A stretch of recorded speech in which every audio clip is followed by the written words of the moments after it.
Think for a moment about the last time that you gave someone a hug. Maybe it was your friend and you hadn't seen them in a while and you threw your arms around them. What about the last time you put your hand on a colleague's shoulder to console them? Or maybe you put your hand at the small of your partner's back to give them that encouraging touch. But did you actually have permission before you touched that other person? See, this is something that we do every day and we don't even think about it.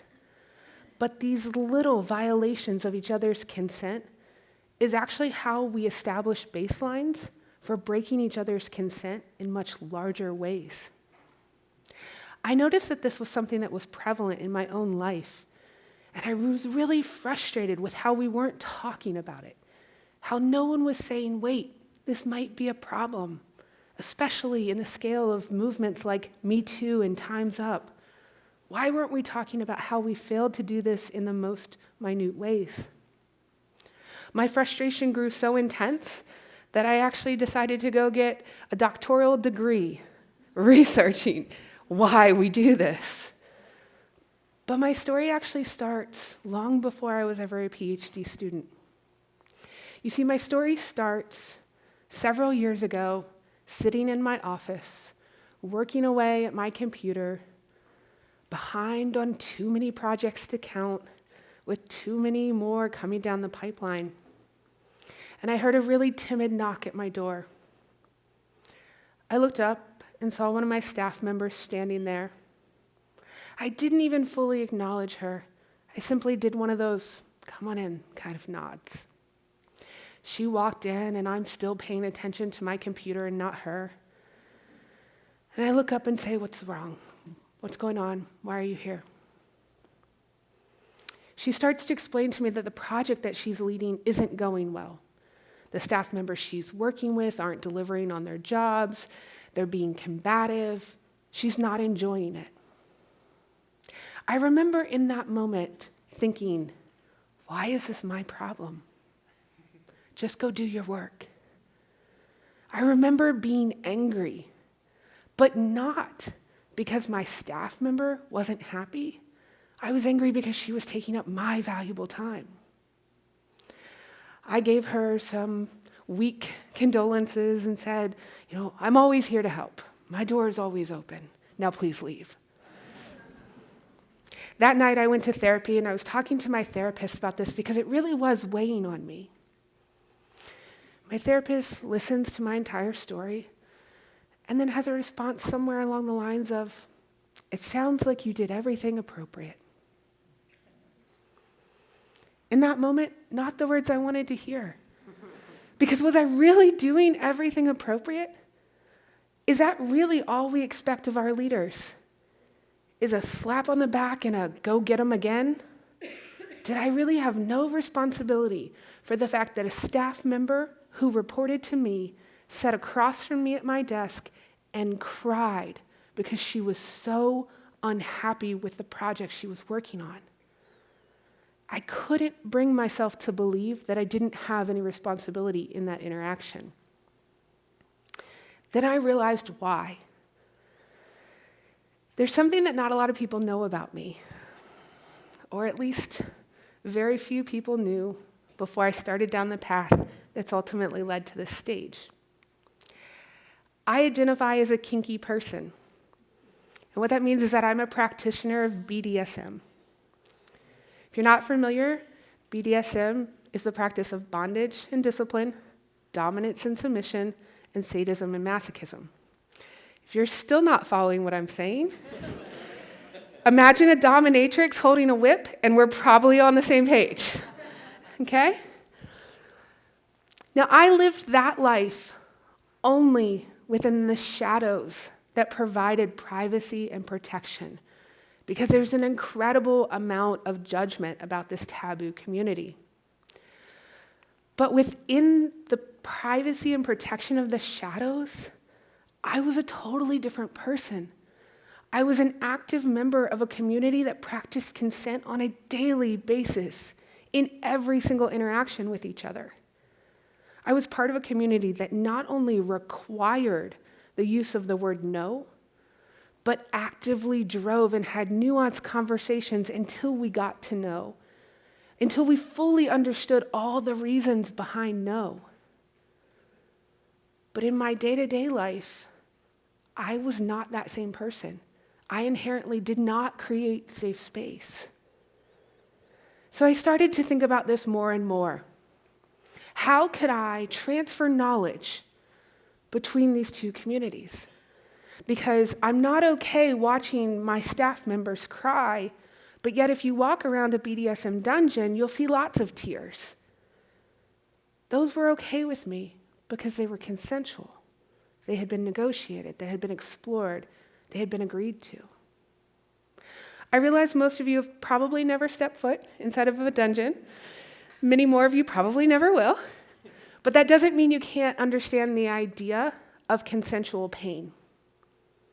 If you've ever gone through childbirth, you very much understand the pain associated with labor. If you have a second or third child, you have endured that more than once. If you've ever run a marathon or participated in a triathlon, you understand not only the pain that your body feels while training, but also in recovery. If you've ever had to go to physical therapy to rehab an injury, you're very familiar with the pain that your body endures to get to an end goal. And if none of those resonate, perhaps you're like me and you have a tattoo or two, and you've willingly sat in a chair and let someone take a needle and ink solely to put a design on your body that you decided in that moment you wanted. All of these are examples of how we incorporate pain into our life on a daily basis, but in a consensual way. See, if I forced you to run a marathon, or someone forced you to get a tattoo, we easily see that as abuse because you haven't consented.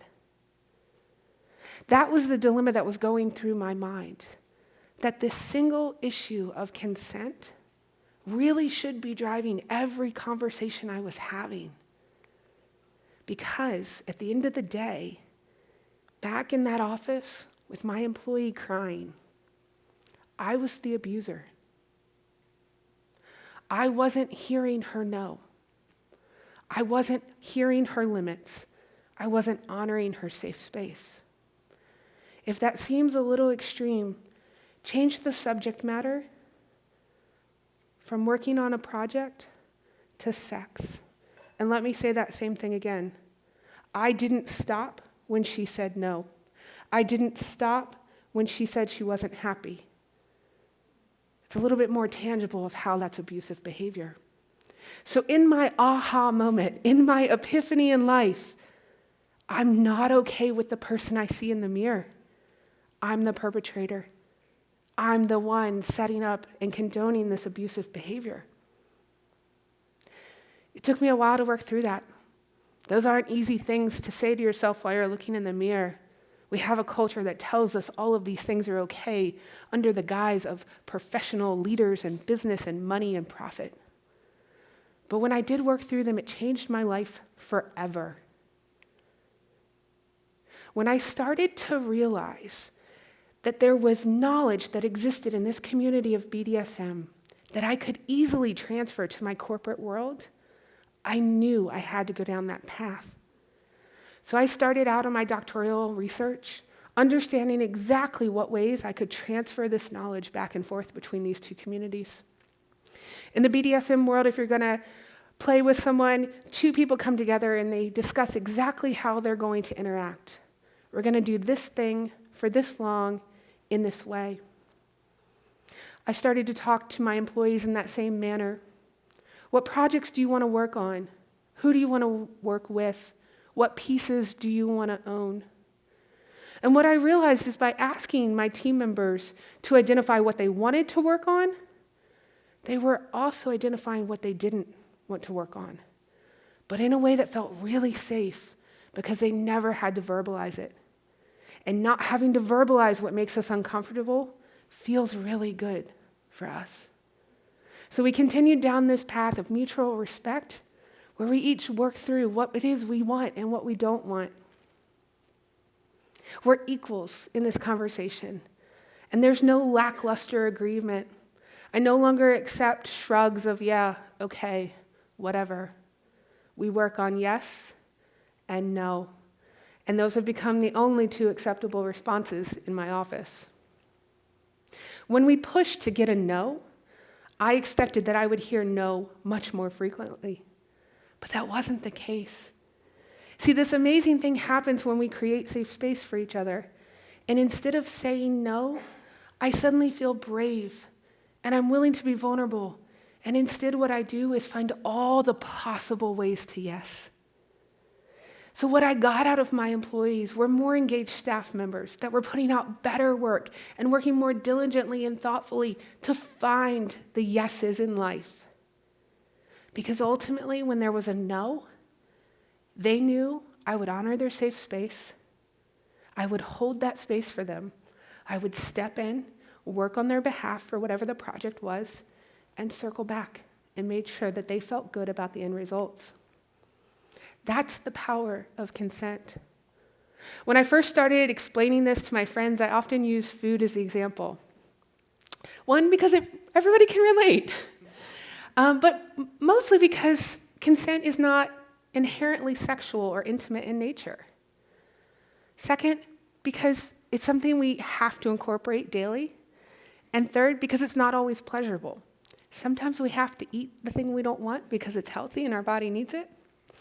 That last point seemed to trip a bunch of people up. What do you mean it's not inherently pleasurable?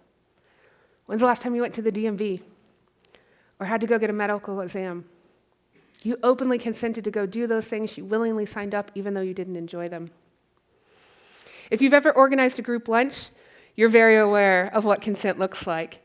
You have to take into consideration everyone's different dietary restrictions, vegan, vegetarian, religious needs, medical preferences, but you still have to get lunch delivered. That was the idea I was starting to work towards. How can we hold safe space, but also deliver on projects? And we did this by implementing what was called conditional and plural. So instead of me saying, how do you tie your shoes? I would start to say, in what ways might you be able to tie your shoes? The first allows space for no. Maybe you don't know how to tie your shoes. And by questioning it in a conditional and plural way, I provide safe space for you to say, I don't know how. The second, instead of focusing on the fact that there's one way to do it, how do you tie your shoes? In what ways might you tie your shoes? Naturally allows your brain to open up and say, there's a variety of ways I could do this. Let's explore those. Those sound fun. So back into the context of my business setting, in what ways might you want to lead this project? In what ways might you feel comfortable serving as the lead for these pieces?